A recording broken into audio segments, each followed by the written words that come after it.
Hello, guys, and welcome to Behind the Bunker. It is Monday night, whatever the hell week it is, whatever episode it is. It's a million weeks of quarantine live here, but thank you guys for joining me. It's going to be a special night tonight. We all were at home watching the Paintball history documentary today, and now we want to chat about it, and it's the six of us here. We have Gavin Sharma from TerraTech Industries. That's right, folks. So excited about reliving what I just experienced with the Paintball documentary, and I appreciate everybody joining us this evening, and some extra guests and panelists as well. As always, folks, make sure you hit that like and share button so the world knows what's going on tonight as we talk about the complete history of paintball. Yeah, and then we have Joe Kimson from Vietnam.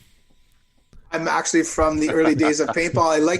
I liked this history of paintball so much. I dug out my vintage tiger stripe from the 80s, and I thought I'd wear it on the throwback show. Yeah, and then we have Matt Crypt in the bottom left corner. Space bar. Space bar. Matt, we can't hear you. All right. Yeah. Come on, Matt. You spend all your time pushing buttons and sliding sliders. Get on that spacebar, dude. Yeah, spacebar doesn't work on a Mac, apparently. So I'm excited about tonight to hear what Simon has to say, all the negative things about the movie. So yeah, the bad side of him, the lack of makeup. Yeah, I'm ready for it all. And then we have Josh Zubi-Zabrickus. Yes, sir. As Todd said, on week 1 million of quarantine time. And we'd like to thank everybody for tuning in tonight. And as usual, please like and share the show. It does help. And know your friends. Let them know what you're doing tonight. Yeah. I'm not going to beat the dead horse, but I'm telling you, this quarantine is getting real long in the tooth. Speaking of long in the tooth, we have Simon Stevens. Wow, that's a harsh introduction. Yeah. No, it was my only segue. I might have been around for a while, but I'm not too sure I'm that long in the tooth yet. Yeah. What exactly does long in the tooth mean? Does it mean old, or does it mean... It means old. Yeah. Okay. People think people in paintball have always thought I'm a lot older than I am, just because they've known me for so long. But I started really young, so I've just been around a long time. Yeah. Well, I mean, just look at Joe. Joe's actually 27. I wish I was 27. Being in paintball ages you. Look at that. Yes, makes you. I think old. he's had that camo for 27 years. What would it be if this Joe hasn't washed that camo in 27 years. I've washed it a couple times in water, and I don't actually wear this one to play. I do have tiger stripe that I play in, but this is my Sunday go to meet in tiger stripe. It's got a lot of good color if it's that old. Temperature. It's pretty old. I would wash it inside out and just in water, and then I air dry it so it doesn't. Is that the secret trick to cleaning your paintball stuff? That is the secret trick to washing my vintage camouflage. Yes. Yeah. The only problem is if someone sees the inside of your camo, they see how faded it is, then you lose your credit there. But you can probably. I have a brand spanking new set of this stuff too. I had a brand spanking new set of the Predator camo, the Rhodesian Predator camo. Oh. And I turned up at OXCC to play at Brian Barner's field, and he just made so much fun of me because everything I had was matching and brand new. He was like, look at the noob. And he made fun of you for that? That's crazy. Oh, yeah. But that's where you just could have backed up a couple of steps into the forest, and he would have just disappeared. We were in the staging zone. It wasn't quite that easy. So welcome, Simon. Thank you for jumping on the show tonight. I know you probably have other things better to do, like stay in your house and maybe go to a different room. Or this quarantine's been a little bit crazy, but we're lucky that the way our business is set up, that my machine shop's only about 60 feet from the house. Yeah. So we've been working pretty solidly, trying to just keep things going and keeping everything alive. Good for you. I envy you. I envy all of you guys that actually can still work, because like it sounds horrible, but at least it gives you purpose. At least you can keep doing things. Like I can't organize my house anymore. I can't do I'm watching my grass seed every day. That's my highlight of getting up in the morning. I just sowed some grass yesterday, and it's about time to start seeing if it's sprouting. Yeah, very excited. This is old man talk right now. I was just going to say, so speaking of old man talk, let's get right into the documentary. Simon, did you watch it today in fresh, or did you watch it a couple days ago? I watched it a couple of days ago. And then I bought it today with the sole intention of watching it again this afternoon, and just ran out of time today. But I did watch it in full a couple of days ago. I did talk to John briefly today. He didn't give any specifics on numbers, but the numbers he thought were pretty good. He was pretty excited about them. So that's great. I'm glad to hear. And I know that that's a good thing. Well, yeah. And I mean, to rally up anything in paintball and get numbers on it is a tough thing. So I'm glad that he's put a huge amount of work into it as well. And you can see from actually watching the movie how much work's gone into this. Yeah. So it's glad that he's happy with the way the numbers are going. I'm glad somebody did it, because I'm glad that we have that information now. I agree completely. And we've been talking for years about the importance of actually capturing the history of paintball while a lot of us are still around, because we're starting to lose some people, unfortunately. And everyone talked about it, and it's a huge body of work. And then John actually stepped up to make it happen. And that is huge. I think in many ways, this is the most important piece of paintball media that's ever been done, because it's just capturing so much important stuff. Yeah. Aside from any of our weekly shows, of course. They come in a close second. Close second. Yeah, that's why we didn't make the film, because he didn't want to compete, right? Uh-huh. That's what I'm telling myself. So how can it be the complete paintball history if you weren't in the film? I believe this. John told us the statistics. As long as it has 98% of the data, then it's complete. So we make up the 2% that didn't make it in. Gotcha. Yeah. And I'm not sure if you look really, really closely, Todd was in the film. Yeah, I was sitting on a chair in the background. Tell it so. Waiting for my interview, apparently. No, it's all good. There was far more important things to talk about than Behind the Bunker on a history documentary. I mean, I bet you half the things that made the cutting room floor are still more important than what we couldn't. Yeah, and I know that there's a bunch of cool stuff that made the floor. It was such a huge body of work. I'm amazed he managed to put so much into the 3 hours. Sure. But there's so much that he captured that hopefully we'll get a little bit of a closer look at some of that later on in time as well. Yeah.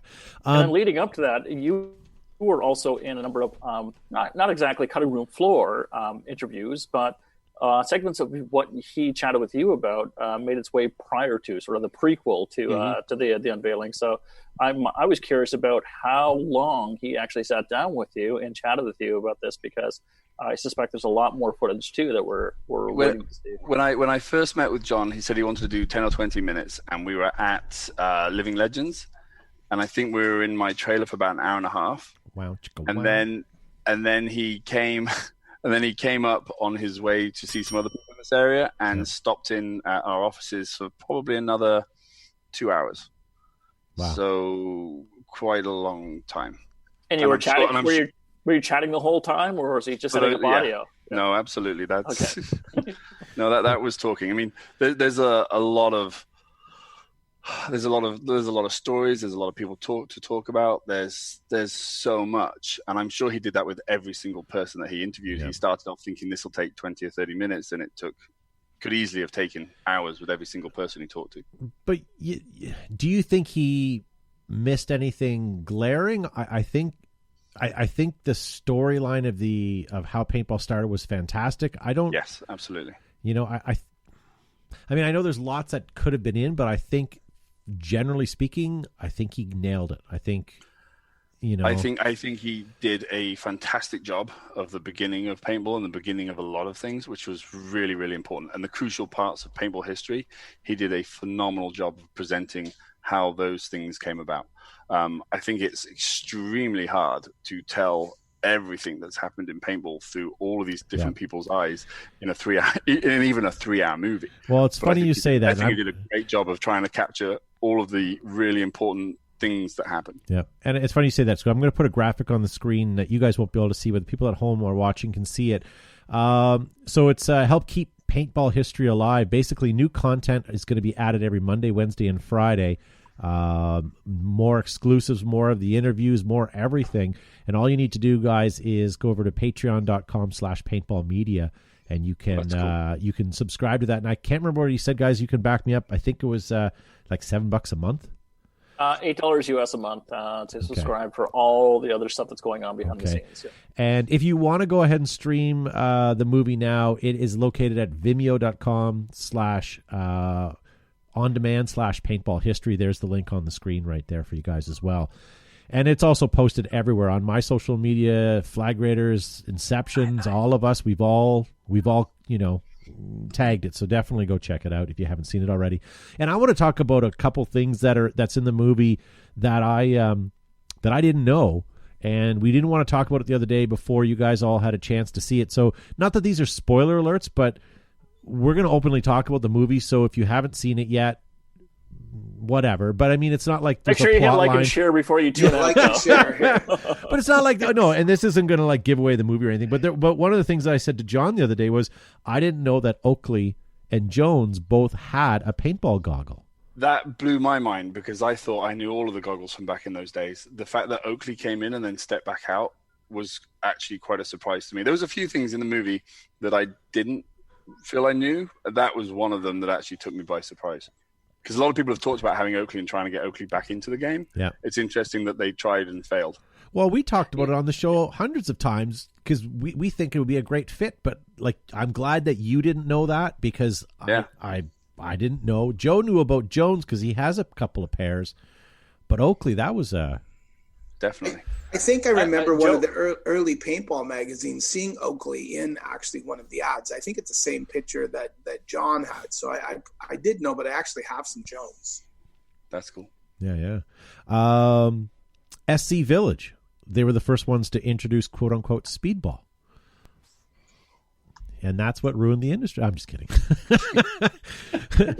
But you know what I mean? Like that was kind of a neat, like if you ever wanted to know how it all started, there you go. And then something else I thought was kind of cool is listening to the guys talk about the Iron Men. My team used how the name came about. That was fascinating. Yeah. I absolutely loved that part of the movie. Yeah, I didn't know that. Cool. No, I didn't either. Yeah. Now my teammates, we all used the G word as well. Like we all used. Everybody around the world does. That's right. And to find out that started from the Iron Men calling green, seriously, green cool. 1, green 2. Yep. Yeah, that was awesome.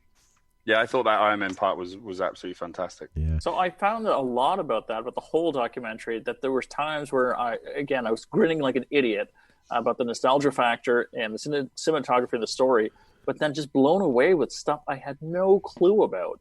And I remember, Joe, even talking to your own Oakley rep for the store about, hey, you should get into paintball. And he's like, yeah, we're looking into it, having no idea that they've already attempted this before, right? And I've got this brilliant idea that Oakley can revolutionize the sport. Just, they've already tried that. Might be something for them to look at now, because when they looked at it previous, they really had motocross and razor blades and probably frog skins. Now that they've gone into like football visors, hockey visors, they're even making medical grade visors now. It's probably not a stretch for them to look at paintball. Although the ASTM standards, Simon, you know all about what's involved in testing eyewear.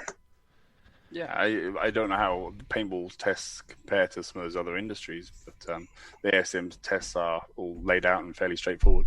Yeah.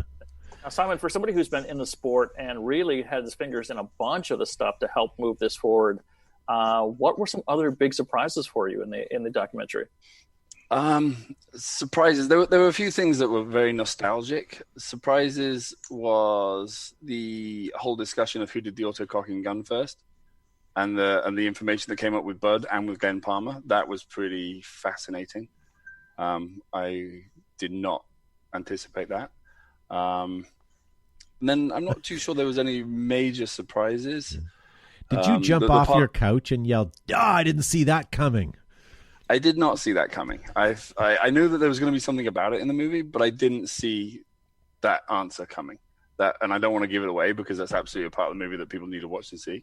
Yeah. And then the piece about the electronic guns, that was a big surprise because having grown up in England with WDP and those kind of things, we saw things very differently. It was kind of amazing because some of the events that they talked about and some of the footage they had were actually events that I was at when I was young as well, because I was at the first Hyperball event, which was just a mind-blowing event of its time put on by Jed Green from WDP. So that brought back a huge amount of memories. And isn't that interesting, just the conversation about how the Hyperball was first started? Yeah, we just thought we'd grab some Hyperball and set something up, and it's just so casual. Jed's done a lot of amazing things in paintball, and I think they could do a whole documentary just on WDP and Jed. And that would be quite fascinating for a lot of us. And then Laurent also I was at the first ever Super Bowl event as well in Toulouse.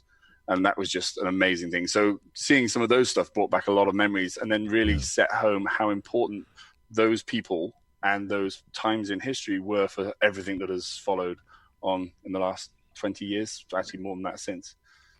24 years since. Wow. Time goes way too quick. Yeah. Well, I'm hoping that I'm going to sign up for this Patreon as well, and I'm hoping that a lot of this stuff that missed the documentary, I think there's going to be some great stuff there. We had a candid conversation with John after the fact of our interview the other day, and he alluded to some great stuff that's coming in that footage. So that in itself, just what he teased, which we're not at liberty to say, but it's well worth going to sign up for that. So if any cliffhangers or anything was left unsaid in the documentary, most likely, or even if they mentioned it, you might get more information about it shortly. So I think they did a good job of being an overall picture, but I'm sure there's a lot of details and a lot of fleshing out that can be done in those videos that he's going to be producing going forwards. That I think for those of us that are absolute history nerds, I think getting into the nitty gritty and the details of it is going to be absolutely fantastic. What about you guys? Was there anything that you guys saw in the documentary that you didn't know, or something that kind of shook you? I think some of the Charles Gaines interview was pretty neat. I didn't realize until talking to John after. Then I Wikipedia'd and Googled Charles Gaines a lot and found out he's an author. He actually invented bodybuilding or the term bodybuilding, and he like John said, he's written several books. He's a well-respected author, et cetera, et cetera. I didn't realize that. I sort of knew the rest. And I knew the sport originated as a sort of a challenge between two cousins, one from the city and one from the country. So that kind of stuff was neat. Yeah. I think the way they tell the beginning and the amount of detail they have for the start of our sport, and how much those initial people put into creating something spectacular and trying to get it out there, I think that is amazing. And that was really well presented in the movie. And I think that is something that John's alluded to before. To actually know when your sport and your passion and something that's been a lifelong part of so many of us started, and the details of it and everything that went into it and the people involved and the effort they put in the early days, that's just amazing. Yeah, for sure. But something to think about, Charles was so connected with the media, newspaper publications. Had he had 12 or 10 normal people, it may never have got any further. Wouldn't have got any win, but he had Life Involved People at Sports Illustrated. So the first game got such a push. Yeah. All the stars aligned, absolutely. Yeah. For where do we right now? And for me, one of the or just really surprise moments was a certain politician's wife who was courted to play and then eventually played too. I don't want to give too much away at this point, but that's something I never would have considered, but I certainly think that certainly helped push the sport to mainstream, right? And getting obviously people like Jessica Sparks and people involved, and that push to actually include women from the very beginning was brilliant. Yeah. And a good thing, really good thing. Devin Swartz in the live chat says one thing he learned that he thought was interesting was Hell Survivors has always had Tippmann rental fleet for 30 plus years and counting. That says something for Tippmann. I mean, that's pretty interesting. And then Redmond Magfed says the amount of women playing in the sport was amazing. Yeah, it was fantastic. Yeah. What about you, Gavin? Any sort of what moments? No, not for me.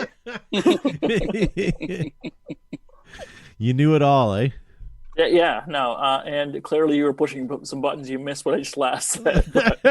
I'm trying to read the chat for him. Yeah. All right. I think it's important that we get everybody that's watching us and that has seen the movie to make sure please share it, because we're I've been sharing it around our social media networks, and we're getting some pushback. Oh, it's $12 or it's $10, it's $14. Why do I want to pay that? You want to pay this because it's awesome and it will help support the industry. Yeah, for sure. And as John said, if he gets, if they get a lot of eyes on this and he can show that to maybe a Netflix or a Hulu down the road, there might be some interest in him doing a project. So that's cool. I mean, I'm putting words into his mouth right now, but that's kind of what he was alluding to. Like, and Tom Cole, we spoke to him a couple weeks ago as well, and he said, like, if there was more people that, we're watching this interacting with paintball in the media, it'd be a lot easier to get it into mainstream. So just something, food for thought. But that's a good point that Joe's making. We all need to. I see it all over my timeline, so I'm hoping everyone else is seeing it. But if you're not, you really need to start pushing that. Yeah, so we talk about paintball strong or grow the sport. This is an exceptional way to do so. Absolutely. And I didn't know this was sort of the conversations we had with John after the fact. And John or Todd, you alluded to the fact that the more hype and the more that we can get behind this particular project, the more likely it is to go onto a streaming platform, right? Because they want to see sort of the backing behind it. So if you want to grow the sport, if you want paintball strong for this particular season, I think this is a really good way, an easy way. One, you get your own entertainment by watching the history of paintball. But two, you let other people who may be interested in investing in this particular sport to see the kind of community that we actually have and that we're going to support stuff like this. Yeah. And the best way to do that is take those posts and share it. Share. Yeah. That's what makes it happen. Something else that I guess I kind of knew because I've seen the footage before, but it never really dawned on me. And we always talk about how paintball was at Disney, and we used to, NXL or not NXL, but PSP was there, and it was on Wide World of Sports property. But I didn't realize and put two and two together, but it was actually on Disney where they had a paintball game. And I rewatched that in the movie, and I thought, I knew that because I've seen that footage, but it never really dawned on me. But with hindsight, that's pretty amazing, isn't it? And it's hard to think that would ever happen again. Yeah. Like right now, I don't think they'd ever do that. But doing it back then was just cool as can be. And how did they get away with that? And on that day, it was the absolute happiest place on earth.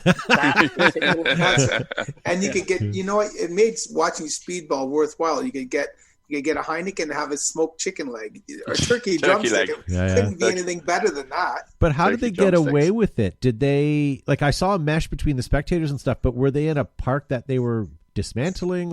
I don't know the history behind it. I believe it was part of Disney. They roped off and they netted off part of the ends, and then they actually played on part of Disney, I believe. Wow. Yeah. How amazing. Fast would they have cleaned that afterwards?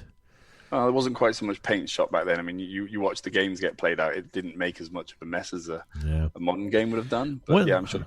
And I think they have staff. They have one or two people around. So yeah, they have some people in uniforms. Yeah. One of the things that there's a comment in the live chat. Someone that was agitated that they missed in the documentary was someone named Dion is asking, why didn't they talk about the origin of knee slides and serving tea? That's what I'd like to know. Yeah, there was something posted up the other day about who invented the knee slide or who made it famous first, but I can't remember who it was. I know J.C. Whittington was one of the greatest people serving tea. But correct me if I'm wrong, but Lasoya was one of the first to sort of run and gun. Superman dive too. Yeah, I think the kids on Dynasty were the first real run and gunners. Sawyer was the first absolute break people apart by running down the middle of the field. Yeah. But running and gunning and shooting people out while they were running, that was the Dynasty, however you want to say it, kids. They were the ones that really made that happen. They transformed the way that paintball was played. Yeah. Dynasty as a team absolutely transformed tournament paintball. It's why they were so phenomenal for so long. Yeah. Yeah. They're still great in all their rights. However, there's a lot of really good talent out there right now. Can't call them kids anymore. No. It's a little strange. No. They're all growing up with their own kids. Yeah, they have kids. Do you guys remember, here's a quick trivia question because I have it written down. That's why I sound smart. Who was the first person to win the first game of paintball? Oh, Canadian team, Toronto-based. No, I guess I'm talking very first. Individual. The very first. Yeah. Or the guy. Yeah. Richie White is the name I wrote down. I was going to say Barry White. I'm like, well, far off. You do like the slither of those sexy snakes. So he apparently, as John said, never shot his gun. Yeah, that's interesting. That game wasn't about shooting your gun. That game was about surviving. Yeah. And he used a different set of skills to win that game. Yeah. It seems like we're coming full circle now with the resurgence of mechanical, right? People don't want to. Oh no, we still want to shoot each other. Well, No, you want we to shoot definitely each wanna other, shoot but you certainly don't want to do it with the help of technology. You want to do it mechanically, right? So, I don't know. I think there's still a definitive. The game is now about shooting people, compared to then it was about evading. Lisa Weber in the chat. I want to read this comment before we go too far. She says the area that they played at Disney was where they had the Muppets. Oh, really? Yeah. Oh, Yeah. so that would be what, Universal Studios? But that area now is no longer what it is. The Muppets Theater is still there, but all around it is now the Star Wars, the new Star Wars land. So that is true. yeah, because they got rid of that. I really enjoy Disney Talk. It's great. If you go and play at Star Wars, does everybody miss like the Stormtroopers? What else did I have here down? I didn't realize that the governor's wife, we talked about this before, had played in the actual second game. Didn't she win? I didn't spoil that, by the way. You did. I hinted at it. Okay. Yeah, I mean, that's it for my highlights, but not highlights, but things that I was not aware of. But that, again, it was a little, if you're looking for an action adventure movie, this is not for you. But if you want to, like, if you enjoy watching a documentary and you want to learn the history of everything. There's a lot of fact. Yeah. But I would also disagree with you, Todd. I thought it was action-packed. I thought there was a lot of scenes that were quite exceptional and got your heart pumping a little bit. So I think it's a little bit for everybody, whether you are new to the sport or you are a long-time player as well. I think it'll certainly scratch that itch for you. There was a good amount of tournament stuff. One of the things that was definitely interesting was the Avalanche story. I thought that was... Yeah, I wanted more. Maybe we'll see more of it. I think there needs to be more. I think there needs to be more. Apparently more is coming. There's going to be a redo or an editor's cut that's like 5 hours long, and it's going to have some of the other stuff, including when the Huey sits underground in the monsoon, just like in Apocalypse Now. So that will come out at some point, a 5 hour long director's cut version. So that's cool. One of the, like Gavin said, one of the parts in that was and I still remember watching it on TV in the early 80s, is that Nightline with Ted Koppel, where they went and they showed like the first big game and them running through in the helicopters. And he talks about Knott's Berry Farm and Mickey's Jihad, the Disney people, and they all played. I still remember that. And that was awesome because that really teleported paintball into the mainstream. Like, if you can imagine, if you could watch Anderson Cooper right now on CNN or something talking about paintball, that millions of people would see it at one time. So it's kind of the thing. Yeah. Someone says, "Hi, chaps from England." Cool. Who's that? Ann Stevens. Do you know such a person? It's got to be like 4 a.m. over I think there. I might be related. Yeah, it's not quite that late, but she does like to stay up and watch. But you know what? With all the highlights of your, Hi, Mum.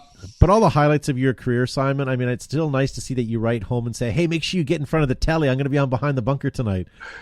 Because everybody's in lockdown, every morning we wake up and we video chat with my mum for an hour, and she sees the kids and we do breakfast together, kind of thing. It's her lunch. And so one of the things she said to me this morning was that she would be watching tonight. Nice. Is this on BBC One or BBC Two? BBC Ocho. Yeah, so that's good. Rick Chard in the live chat says, I know Deborah was around a long time, but she goes back to basically the very beginning of paintball. Where is Deborah these days? Don't know. Yeah. They still have a field out there, don't they? Don't they have Pittsburgh or Three Rivers Paintball or something in outside of Pittsburgh where Cranberry is? Yep. Where you used to have the IAO. That's some fun times. I wonder if she would be someone wanting to come on the show and chat. She'd be an interesting... Try it. Definitely. She shared one of my posts and commented on it, so I can try to reach out to her. Would you? Yeah. Okay. Yeah, for sure. Okay. Not right now. We're on the... Shoot. Okay. Yes, sure. sit back down.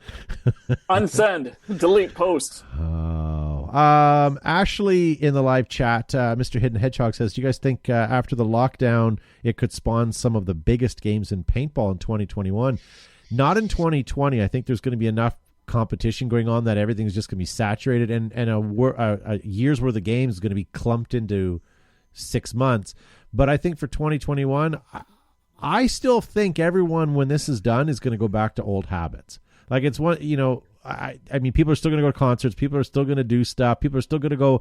I mean, Josh brought up a good point. What was that ship that got infected many years ago, and all these other things? People forget about stuff. I don't know. That's my optimistic thinking, anyways. And it will be 30 years.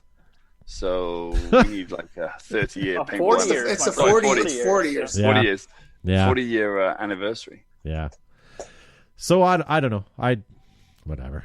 We can all talk about the future, but none of us can. Yeah. Get an anniversary game together. Yeah. So for 40 years, I mean, I don't know. We got a couple ideas, but I mean, I don't know. You think there might be some super mega game, or you think there might be something under wraps? Do you think it'd be cool if something happened to celebrate? Yeah. I will say that the industry's really come together during this quarantine time. The whole, Paintball Strong is translated through all manufacturers and all the players, so that's been really good. This documentary is fairly Switzerland. I don't see why the industry wouldn't push it either. No, definitely. Yeah. So this is a good time. This is a good time for paintball right now. We're doing well for the sport as far as, Yeah, I mean, there's obviously some difficulties going on because of what's happening with the quarantines. But in terms of the industry and the documentary and actually pulling together to try and make the best of the situation and prepare us for coming out the other side, I think things are... Let's talk about a big game. Let's say someone gets it in their head that there's going to be a super massive big game or an event, right? Forget tournament. Let's talk scenario right now. What field or like Living Legends back in the day in Chicago, I'll give you this example. If they had 1,000 more players, the game would just stalemate. The field was not big enough. No. Where, and Super Game's an awesome venue in Oregon, but if they had another 1,000 people, it would be a hard sell there. Like, what location or what venue could you even put together a proper scenario game? Skirmish is the place that if you're talking really huge numbers, Skirmish. I guess so, and that would almost kind of be Origin. Huge numbers is Skirmish. They are the field that handles the largest numbers the best. Yeah. There are some other great fields though, but they would be for the largest game. They would be. And they've been around. They're one of the oldest fields in existence anyway, as well. Yeah, and they're a phenomenal facility. Yeah. Well, maybe we reach out to them and say, hey. What do you think? We have an idea you probably never thought about. We have an idea. It's up to you to run with it. This is just our idea, and we want credit for it. But here's what we're thinking. There is they do have that Invasion of Normandy game. I'm not quite sure what's gonna happen with the schedule this year. But last year I think they had nearly 4,000 or just over 4,000 players. Wow. That's a hell of an event. And some of the statistics on the European games, like the Russian game, that's not the largest, but never been, but I really want to go to that. Yeah, I follow those guys on Facebook, and it won't be this year, but I gotta get there. Those guys, and even in Germany, there's a couple of fields too that are fantastic. And France has a great field, Vickering. There's quite a few fields in Europe that are pretty impressive. Yeah, do a paintball tour. We could go all around Europe. National paintball fields in England. Yeah, there you go. Where Hyperball started, Jed Green's field. That's an amazing place. Sponsored in full by Inception Designs. If you put BTB in the promo code, you get 10% off. You do. I meant to tell you this. Someone that one of our regular viewers bought something from you not too long ago. Cool. Yeah, that's exciting. As well as Matt. Matt did as well, and he's had so much opportunity to play with that since the quarantine. Timing. Yeah. Yeah. Billy Keats Ion already has 4,000 players. Yeah, that's good. And Eric Engler's up to go to Europe if anyone wants to go. I've got a few good friends that want to do a Europe trip, and that would be a good time. I'd love to take people back and show them around. There you go. That's the next business for paintball is Paintball tours. Charters. Yeah, paintball charters. You know? Charter a plane, we're all loading up. And I'm curious where I can get the best beans and mushrooms and toast for breakfast. A local greasy spoon. Don't get it from the airport. My breakfast tour. It was amazing. Awesome. It was amazing how many people I could get to comment on breakfast. But I will England. I will tell you that some of your breakfast, I hope you left some on your plate. Never. Oh man, I couldn't eat that for dinner if I didn't eat anything all day. That was an awful lot of food. Not a single case of leaving anything. No. Jesus. Very impressive, Simon. But sadly, Simon, I tuned in. I'm like, ooh, is he going to get the meal that he's always wanted? Is he going to be back home? Every day I tuned into you eating your breakfast. Much like Joe with his oatmeal commentary. Like, every day I'm tuning in. It was wonderful, Simon. I was trying to make a little bit of light of a very serious situation and bring a bit more of awareness to being a donor. So, but the most reactions I got out of anything I did from going back to Europe were my breakfasts. So those became the star point of the return tour. Yeah. Breakfast for us at our house seems to be a big winner these days because normally it's a big endeavor and it's a lot of cleanup and it's a lot of work, but it's also something to do. So pancakes and bacon and scrambled eggs and it's Yeah, I've noticed my pants shrinking in the wash a little bit. Right? Yeah. Since quarantine, I'm like, oh, wow. So, Tom, yeah. Back to the Paintball history movie. What was your favorite part of the movie? You're asking everybody else. Good for you, Simon. Oh, yeah, bring it back. He just wants to douse himself in whatever grog he's drinking there. This is actually just water. Yeah. Tonight. To be honest with you, the history was great. I think I relished or enjoyed the part most about the economics of the sport, of how, we had the first survival game, and then we had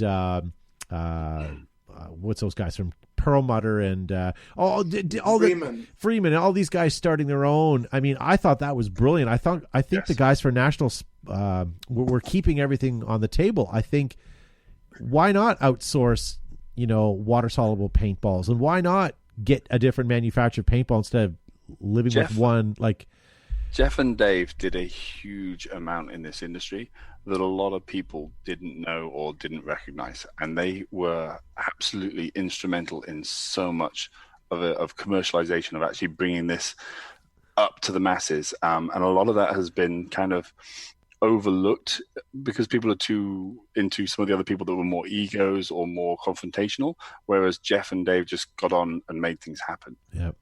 And they were it's really good that they actually put a good part of focus of the movie onto them, because they play such an important part in our history. But I think without them, with National Survival Guide, they would have continued, but they would have floundered. I think with coming up with everything else that they did, they were entrepreneurs, innovators, businessmen, and it was absolutely what was needed, and it was crucial to the development of paintball. It was huge. Yeah.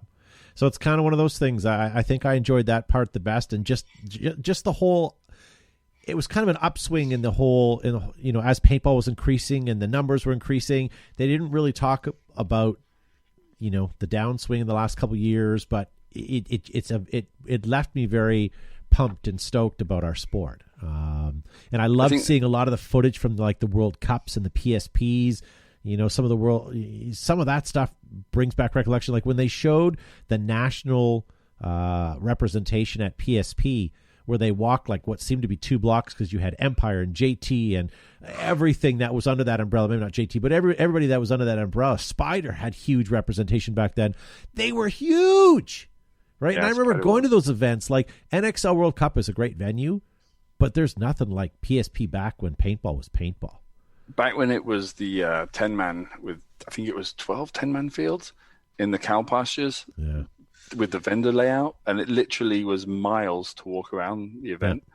Those days were just astounding. Yeah. And it was such a spectacular, and it was so amazing. And the vendors were just... I remember one of the last years of PSP kind of...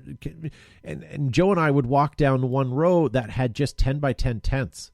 And it was huge. There must have been 20 or 30 of them. The Wide World of Sports. Yeah. That was at Disney. Yeah. And they were all just one-off vendors, guys who make specific widgets or whatever. And it was so good to see all these fledgling companies trying to make a go of it. Now you don't see that, unfortunately, because, it is so what much. it is. But you see a little bit more of that at some of the scenario games like Ion. Super makes it games? Super easy. games like that. Yeah, super game is like that as well. Yeah. They make it more accessible for some of the smaller companies to turn up and to do the little 10x10s and tout themselves. yeah, no, for sure, for sure. Which will be much needed moving forward for this year and next year as well, right? To It would be nice to try and help grow all levels of the sport, including the manufacturers as well as the players and the fields. Yeah, that would be cool. Yeah, but the manufacturers, I mean, they're the last couple of years they're trying. When we go to Paintball Extravaganza, they're coming up with ideas with us, and they're trying to do things like putting out those generic videos so that everyone can like and share, and all these other initiatives. Generic websites that aren't branded to anybody but to direct people to field. These are all things that the industry has done really well, and over the last couple of years, everybody's really trying. And I know we have a lot of competition, and our sport now has it more than ever before, but we're finally now picking up our socks and speaking for ourselves out there in the promotional world. So, I don't know. It'd be interesting to see what comes out of quarantine of all these people with all this spare time on their hands. I think a lot of that's going to depend on how people are doing after the economy. Yeah, there'll be a lot of personal and professional recovery and rebuilding your house, getting things in order. But I suspect that the local fields will do a little bit better than sort of the larger venues, right? Because people want to keep things close to home, right? Yeah, and it might be a little while before we're allowed to have big gatherings of people. So you'll see a lot more smaller things, and hopefully that'll feed lots of little fields and feed up that way until we can get to the point where we're having thousands of people in one place again. I think that's going to be a little while. I think it's going to be back to the roots. Yeah, longer days and smaller groups. Mm-hmm. Yeah. Or groups of 9 or groups of 10 and with their own referee on their own separate field or something. It'll be interesting to see how things unfold, but we really have to wait and see what the government and public health are saying, how it's going to unfold. I mean, you know what? If golf courses are allowed to be open now, maybe paintball fields too. One thing that I mean, obviously, this is the movie title is The Complete History, but this is history in paintball right now as well. And I think there'll be more stories to tell about what's happened through this period of time as we move forward. Yeah. And some companies may have a harder time making it. Some hopefully will make it very well, and hopefully we'll do. And then we see what happens to the games and things come back. Yeah. But there's more history to come in paintball. Do you think more people will remember this or where they were when they watched the white Bronco being chased? I think this is going to have way more impact on so many people's lives that is ongoing for not an insignificant period of time, that this is going to be something we talk about in history pretty regularly. I think it's not a one-off event like watching a Bronco chase or a court thing. We're all living this in now week 5. So I think it's going to, in a positive spin, it's going to rearrange or realign our values for community, for camaraderie and partnership. We're going to really celebrate the friendships that we have. Yeah. And I think no better way to do that is through an activity like paintball, where we can all compete together, both the opposition and your teammates. And at the end of the day, social distancing rules apply or don't apply, and you're hugging it out, right? Because I think people just want to celebrate life again. And they're going to do so in a new and exuberant way. I think paintball is a great way. It's been pretty amazing how many Zoom type chats and people are getting together and just getting their groups of friends or groups of like-minded people together. Normally we would have been doing it at events and seeing people in person, but there's been a lot of Zoom chats and that's been pretty cool to see. Actually, there's a lot of camaraderie going on. And then people are now going to fully appreciate the human experience as well, right? Yeah. Being deprived of that. So Zoom chats are a great way to fill that void. But I think once the world is back to quasi-normal, I think people are going to truly, fully appreciate the joy and the majesty of being around other people. There's a lot of people talking about the next time they're going to get to play paintball and already organizing it with the right group of friends and how much fun it's going to be and what they're going to do. And we just need it to be able to happen safely and just get to that point in time as soon as and safely as possible. Yeah. And going to your point there, Gavin, I don't know if it's because we're locked in quarantine And when we finally see another human being outside of our house, it's exciting and we're more friendly. But I feel that everybody when I walk in my block, a lot of people I've never seen before because everyone's just out wandering aimlessly. So neighbors from, several blocks over, and everybody's just happy to see each other. They're smiling. Everybody, no matter who it is, it's like you're driving a Jeep and another Jeep drives by. They all wave, you nod, you kind of give the, whatever. And if you're walking down the same side of the sidewalk, it's kind of who gets to be the first person to walk on the road or walk up on the laneway so they can walk by and have 20 feet. I suspect 2021 will be the year of the awkward hug. I don't know. I just need to touch you. Gavin's just pushing hugs tonight. It's kind of weird. Are you too lonely, Gavin? I'm a little lonely. Jeez. I may screenshot this and hug the monitor later, but that's okay. Yeah. Well, you remember the people that are suffering the most are the single people right now. They can't mix and mingle. Yeah. I just thought I'd leave that quiet for you, Gavin. Yeah, it's a little awkward and uncomfortable. And frankly, it's painful too. But thank you, Tom. How many Zoom dates are people going on? Is that a thing?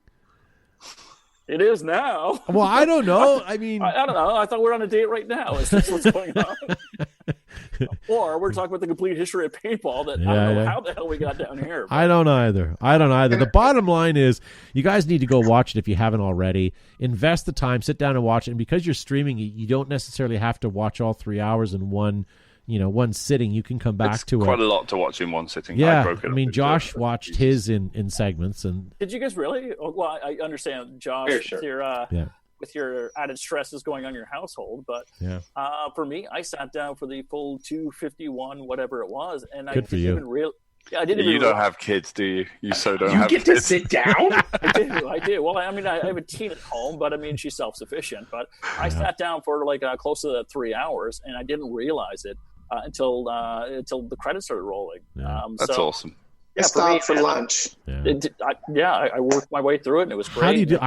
40 minutes, and you've got my attention. After that, I get fidgety. I want to do something else. Well, I want to move, right? Meds, okay? Take your meds. So that's what I did. I broke it up, but I also had to make lunch for the kids, and I had to entertain my kids, stuff like that. So it was hard to get through in a day, but I did it, and it was I was fighting to get back to the computer. Not that I was having a hard time watching it, but there were parts that you didn't want to walk away. You want to know what was happening, and you wanted to see the answers and see it through. Yeah, absolutely. Like the sniper event. Yeah.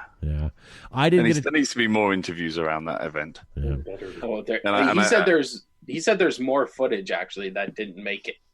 Oh, yeah. Because having spoken directly to people that were involved in that event, there's a little bit more there, I think.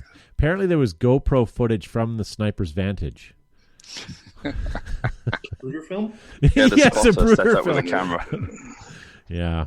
Didn't it hit his rib and then go up to the left?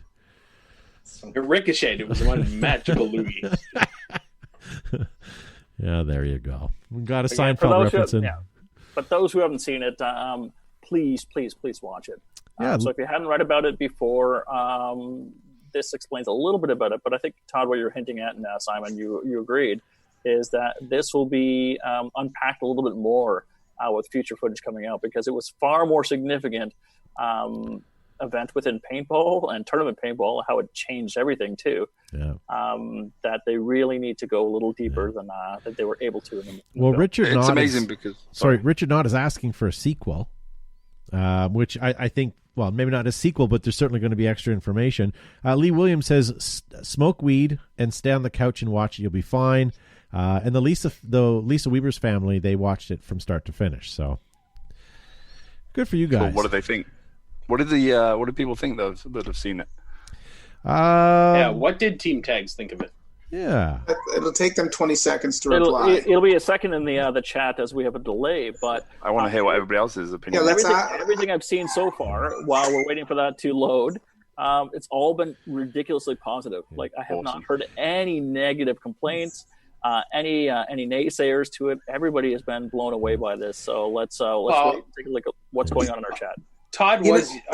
Joe was yawning and sleeping through all of it because his face wasn't on the documentary. But I can't talk about it. But you know what else that was talked a fair amount that we haven't discussed? This was how much impact Skyball actually made on the history. It really, it really let's talk brought about paintball into the mainstream as well. Yeah. I went to 2 Skyballs. I think I did 2 Skyballs, and they may have been the worst organized events I've ever attended in my life. Yeah. And the most spectacular at the same time. I played with the War Pig Factory team, and it's kind of funny because there's actually a picture of me in the documentary with Bill and Dawn Mills, the first time I ever met them, on the couch at Tom Kay's house. I believe that photo was taken. Jeez. And I was playing Skyball with the War Pig Factory team, and our first game was at 7 a.m., and it's the one where they completely messed up the roster and no idea when people were going to be playing. Our last game we played at 5 to midnight. Wow. And so we never had more than 15 minutes notice we were going to be playing. We were up for 7 a.m. in the morning, and then last game was at 5 to midnight, and it was horrific. Jeez. Horrific. Yeah. But it was amazing at the same time. I've got a real love-hate relationship or thing going on with Skyball. So for me, with Skyball, one of the greatest things was the venue was fantastic. Oh, amazing! The idea to be at the Skyball at the time. But I was eating at the Hard Rock Cafe. How was it? Right, having a beverage, having food, and then looking at the sport I love being played Wasn't that simultaneously. brilliant? And I'm like, this is what our sport needed, right? And That was cool as can be. Yeah. Being in that cafe, looking out over the windows over the event playing was amazing. And the venue, there is no venue like that paintball's ever been in, and I don't think we ever will again. So on those levels, yes, it was absolutely astounding. Yeah.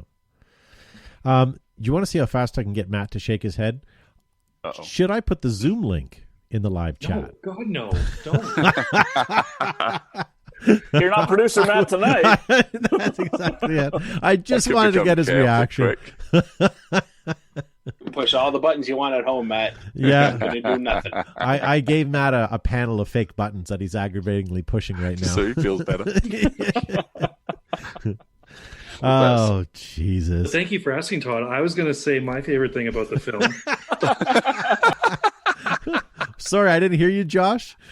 Yeah, exactly.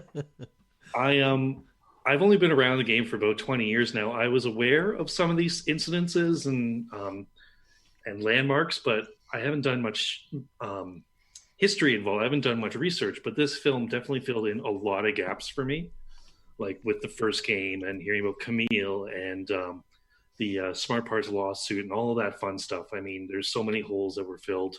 And yeah, I was just really, really.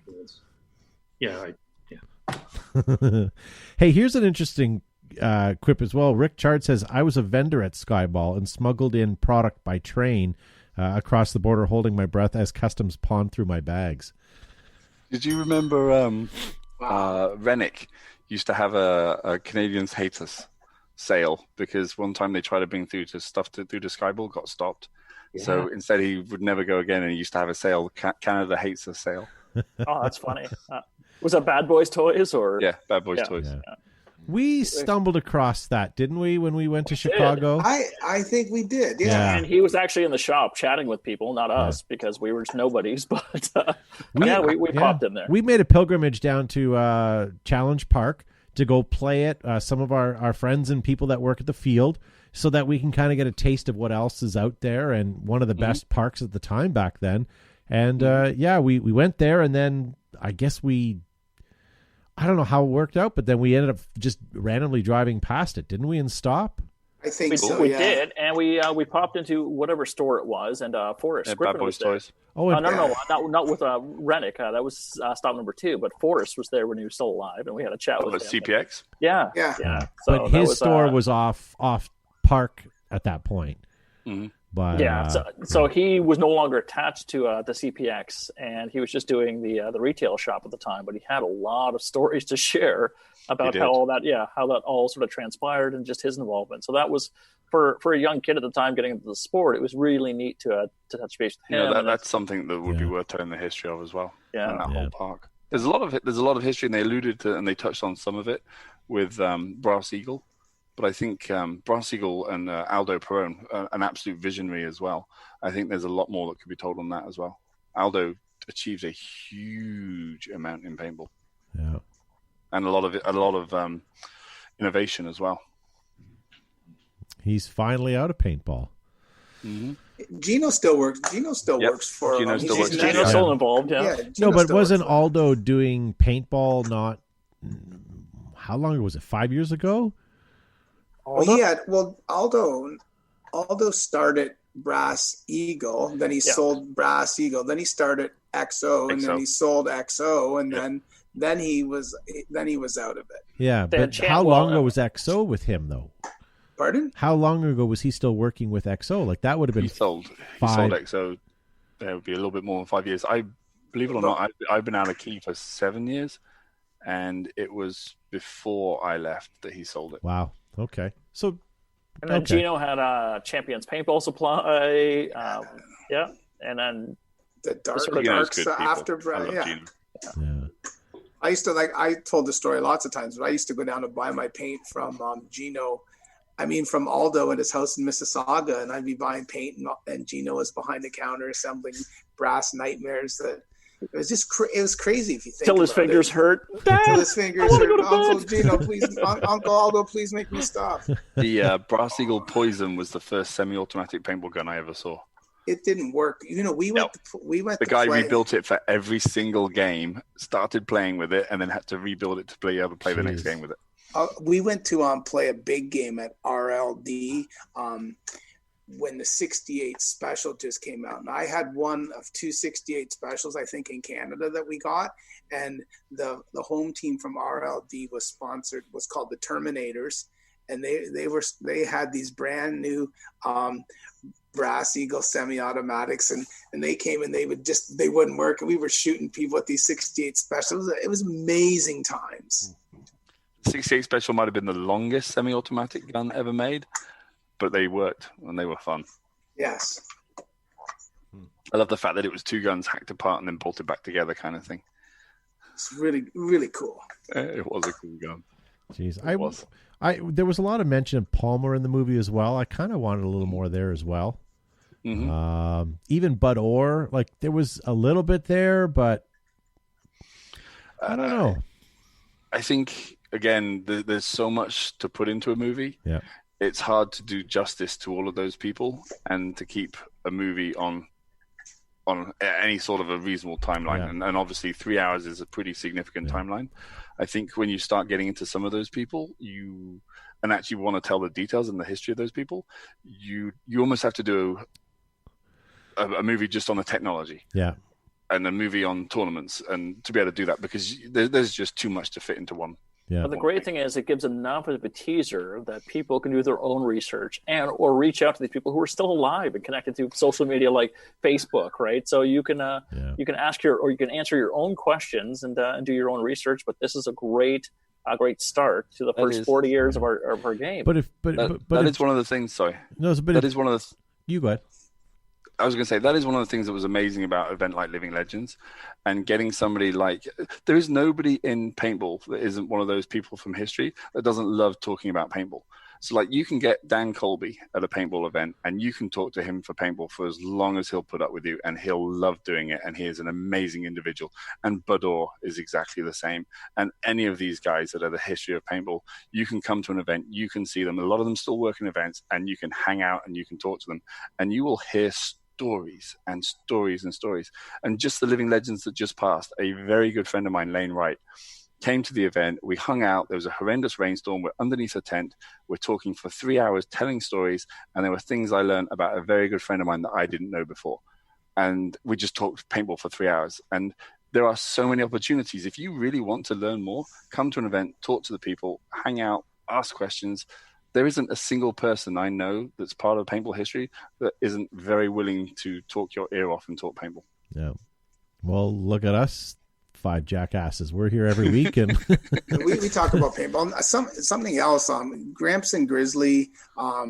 They talked about. They were once. I always tell the story that paintball started on the East Coast, and it went to came up through Ontario, went to the Midwest. Then from the Midwest, it jumped to California, and that's sort of when all the innovation started. But we'd been playing for quite some time, and we were using the little plastic Mark I Uzis. There was a few Nell spots, and one of my friends owned a sub shop, and he shows up one day at the field, and he's got this one of the 10-ounce CO2s with the thermal valve, and he's got this constant air system that he had ordered in from California from Gramps and Grizzly. He called up Gramps and Grizzly, and this is before, I think this predates any paintball magazine. So how we found out about it back then is sort of revolutionary. The fact that you didn't have the internet, you couldn't Google anything, you had to find these guys' phone numbers and call them and send them a money order and get things shipped. It's just crazy how anything even got done back then. Yeah, constant air. I remember the fights over whether constant air should be allowed, and it was very early when I first came into paintball, and people were still using 12 grams, and constant air was taking over, and there was discussions about it. And then there were things like the 6-pack from Airgun Designs, and these are the kind of stories that you could actually do a whole nother movie on. Because those, and like the fight over semi-automatic against pump guns and then electronic guns, there was a lot of different things that have happened on the technological side that were just pretty fascinating at the time. Yeah. Well, you look at the difference between MagFed guys, how specific they want to be with how they play. I get it. 12 gram to constant air would have been a huge game changer. Constant air was going to kill the game. It was horrific. It was awful. And then the same thing happened with high pressure air. And I remember high pressure air coming out, and everyone's like, "You're going to die. It's going to blow up. Everyone's going to be dead. Yeah. The game's going to be finished. It's the worst thing that could possibly happen." And then people started using it. They were like, "Oh, this is good. This stuff's really good. You want some of this?" And it was like, then you'd use it like, "How did I ever?" And it was so expensive. But you're like, "How could I not want that?" It was just, and it's funny how Tom product. K washed his hands of that. Mm-hmm. You know what I mean? How Tom was like, "This is a great idea, but I don't have the patience for dealing with the politics of it. Yeah. Take it." Yeah. Yeah. And and by doing that, he very generously created a whole other company for another group of people. And then Dan and Howard is Howard Colby is actually Dan's father. And Howard, when I first started, would come over and bring Air America stuff over to Europe, and was kind of like a mentor to me. And always had. I was a young kid. I was 16, 17 years old, and then when I was starting at university, so I would have been about 19 years old, when I first really talked to him about paintball, and I was making force feed hoppers. And Howard's like, "Well, if you're going to do things, this is the way to do things." And and he taught me some life lessons. And I still look back on those things, and I'm very grateful for Howard, Dan's father, just for taking a young teenager, seriously, and actually talking to me about things. It was pretty significant in my early days. It's funny you miss, like, I just bringing up that point. It's like, oh yeah, there's another good part of the movie. I mean, there's so many interesting little nuggets and tidbits, or bits and bobs. Yeah. It's one of those ones. Dan's a great person to hang out and talk to.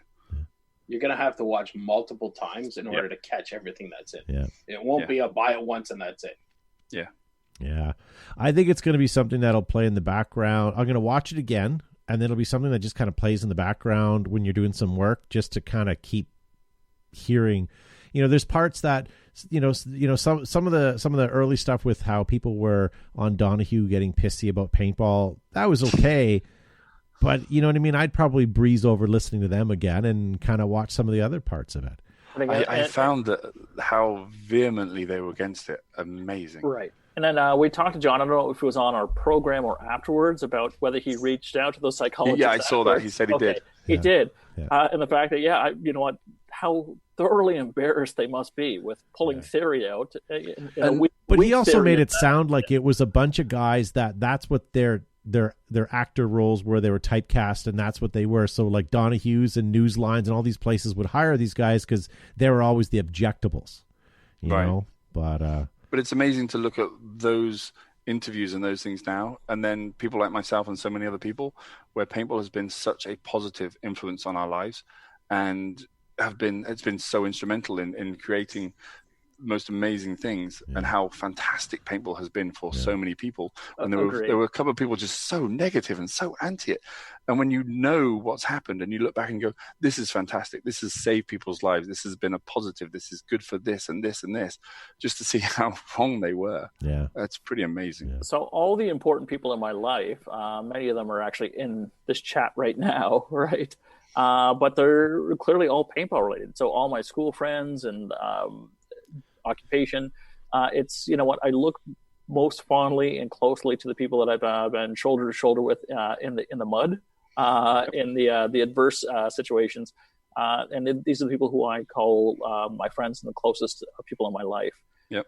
And so I would love to be able to sit and chat with some of these psychologists who were so dead set against this and are trying to legislate this so that it could continue, and say, you know what is your position now? I guarantee that you must have children or grandchildren who are playing this game and loving it.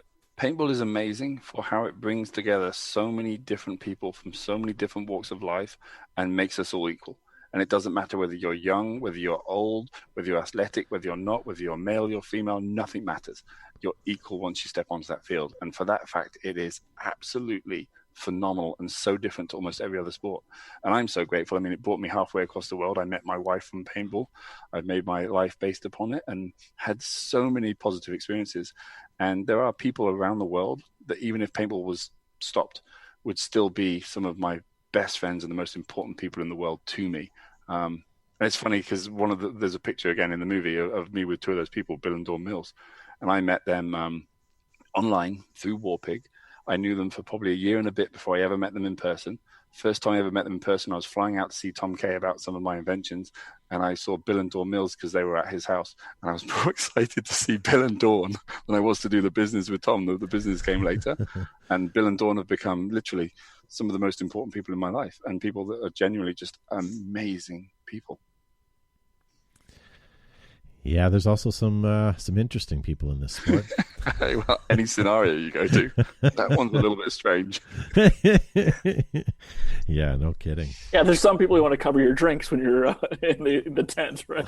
Oh boy! Well, we're not going to go there. Do you need Gavin. me? Do you need me, Gavin? All right. Well, why don't we start winding this down? We're 10 minutes past, but this is this has been a good discussion of this documentary, and we're not really doing it justice because I'm still thinking of things we haven't talked about yet. But I think if you guys go, that's nice, Josh. if you can go down and get yourself a copy of this, download it and watch it, I think you'll be certainly smarter for it. So Definitely. Yeah. Any closing thoughts from you guys?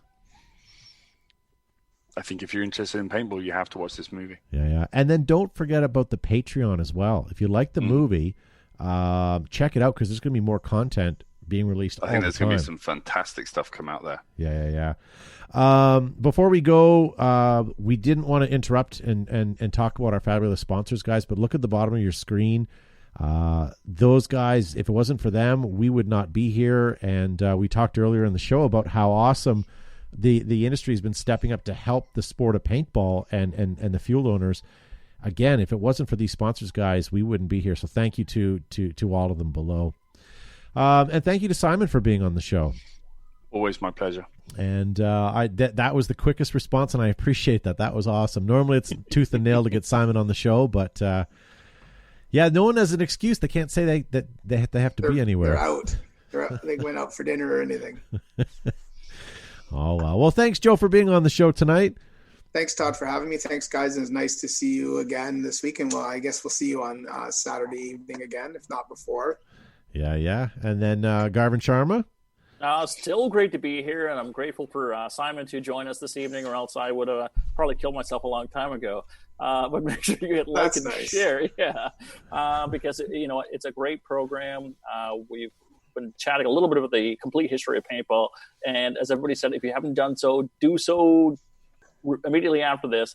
Download, purchase, rent, buy, whatever you need to do to get this streaming into your eyeballs, because it's an important part of our history, and make sure that you learn all about it. Yeah, for sure. And I don't want to forget Matt, here's your chance. Yes, thank you, and a big shout out thanks to Simon for coming in and expressing your views. Thanks for having me. Yeah. For everyone who got that stimulus money, it's only $12 to own it. So please consider buying it, or at least renting the movie. $12.99 to buy it. There you American, go. how much is that Canadian? It's like $14. Like $14. Yeah. $3.50. Yeah. Well, we'll get our Canadian stimulus bucks, our toonies and our loonies. Trudeau change, baby. So before we say goodnight to Steve, guys, or Simon rather. I'm reading your last name here. Spend your stimulus money, inceptiondesigns.com. That's right. And don't forget, this plug. Saturday night, we have one of the dreamiest fellows in paintball on the show. We have Josh Silverman.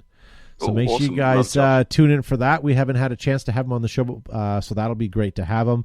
And then on Monday, 1 week from today, a special guest, someone that we've always wanted to have, a golden unicorn, if you will, for us at Behind the Bunker, but we'll get them on Monday night. So, yeah. So thank you, Simon, for being on the show. I guess we'll be seeing you in the future, and hopefully we'll have more content from Paintball Media, and we'll be able to chat about it some more. Some of these documentaries, some of the cutting room floor stuff, I think is going to be pretty awesome. I look forward to that. Yeah. Thank you. Awesome. Well, thanks everyone for being on the program. Thanks for watching. I was here too. No, I didn't seriously skip over Josh. You purposely waited there with bated breath to call me out, didn't you? Yes, I did. All right. Well, thank you for being on the show, Josh. Yes, thank you. And it's always nice seeing something. Jesus Christ, I can't believe I did that. All right, guys. Don't go anywhere. I'll just close off the show, and everyone else, we'll see you next week.